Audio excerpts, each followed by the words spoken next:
Assalamualaikum warahmatullahi wabarakatuh. Yang terhormat Bapak Dotrandes Usman Noer SAG MAG selaku pengampu mata kuliah Manajemen Perpustakaan, dan teman-teman yang saya cintai dan yang saya banggakan. Perkenalkan, nama saya Norma dari Prodi Manajemen Pendidikan Islam. Pada kesempatan kali ini, saya akan menjelaskan mengenai manajemen SDM perpustakaan.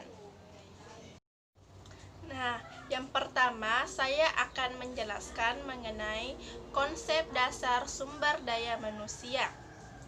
Sumber daya manusia pengelola perpustakaan sekolah adalah guru atau pegawai yang diberi tugas melaksanakan tugas di perpustakaan sekolah yang ditetapkan berdasarkan surat tugas atau surat keputusan kepala sekolah.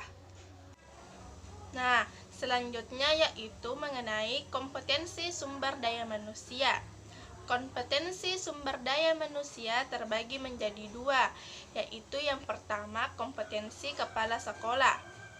Perpustakaan sekolah sebagai unit kerja perlu dikelola dengan sistem manajemen yang baik atau profesional dan dipimpin oleh seorang kepala perpustakaan sekolah yang memiliki kemampuan dan berwawasan luas.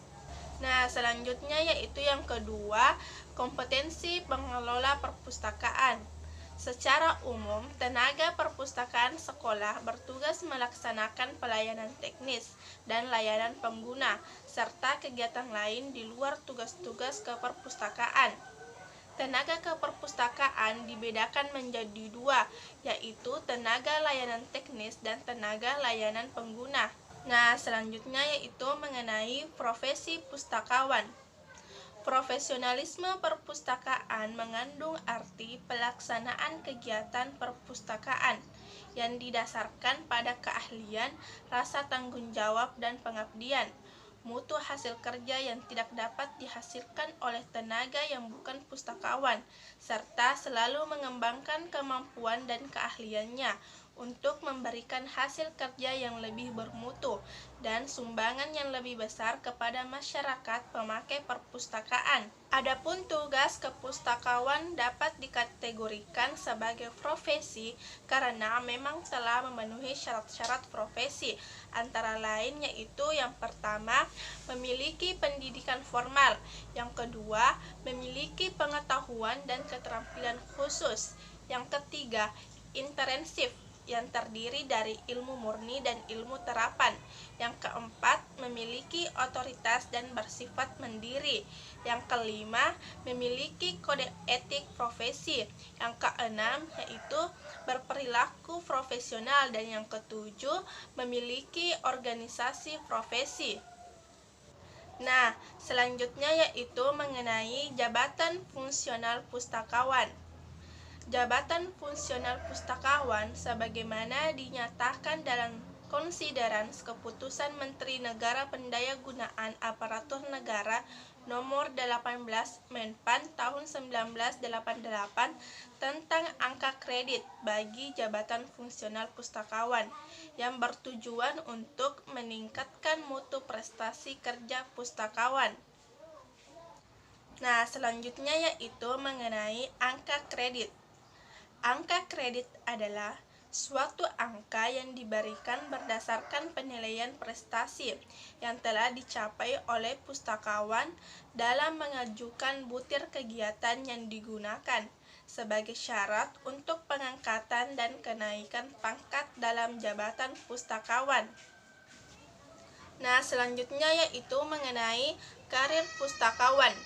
Hal-hal yang bisa dilakukan oleh pustakawan dalam rangka pengembangan karir yaitu ikut aktif dalam organisasi profesi, ikut dalam seminar-seminar, menulis atau mengadakan penelitian mengenai hal-hal yang sedang tren. Selanjutnya yaitu tugas pokok pustakawan. Tugas-tugas pokok pustakawan sesuai dengan jenjangnya yaitu yang pertama pustakawan pelaksana, yang tugasnya yaitu yang pertama menghimpun alat seleksi bahan pustaka, yang kedua melakukan survei bahan pustaka, Dan yang ketiga yaitu membuat dan menyusun desiderata. Nah, yang kedua yaitu pustakawan penyelia. Tugasnya yaitu yang pertama, melakukan layanan rujukan cepat.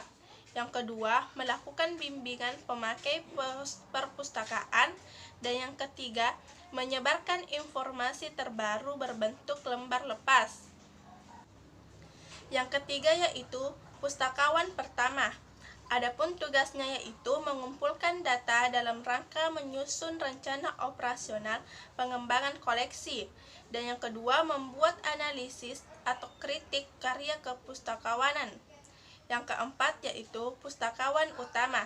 Adapun tugasnya yaitu yang pertama, menjadi penanggung jawab dalam pembuatan tinjauan kepustakaan atau review. Dan yang kedua yaitu menelaah pengembangan di bidang Pusdokinfo. Nah, selanjutnya yaitu pengangkatan jabatan pustakawan. Pengangkatan jabatan pustakawan terdiri dari yang pertama, pustakawan in passing.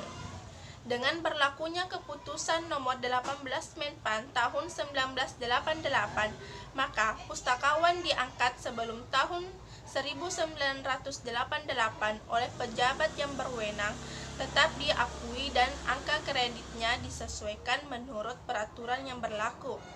Dan yang kedua yaitu pengangkatan pertama kali dalam jabatan fungsional pustakawan. Nah, yang terakhir yaitu mengenai keuntungan menjadi pustakawan. Adapun keuntungan menjadi pustakawan yaitu yang pertama, naik pangkat setiap 2 tahun sekali, sepanjang memenuhi persyaratan angka kredit yang dipenuhi. Dan yang kedua, dapat naik pangkat dan menduduki pangkat atau golongan tertinggi. Dan yang ketiga yaitu dibebaskan dari ujian dinas.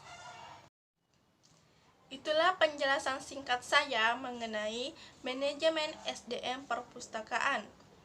Semoga memberikan manfaat bagi teman-teman ya. Saya akhiri.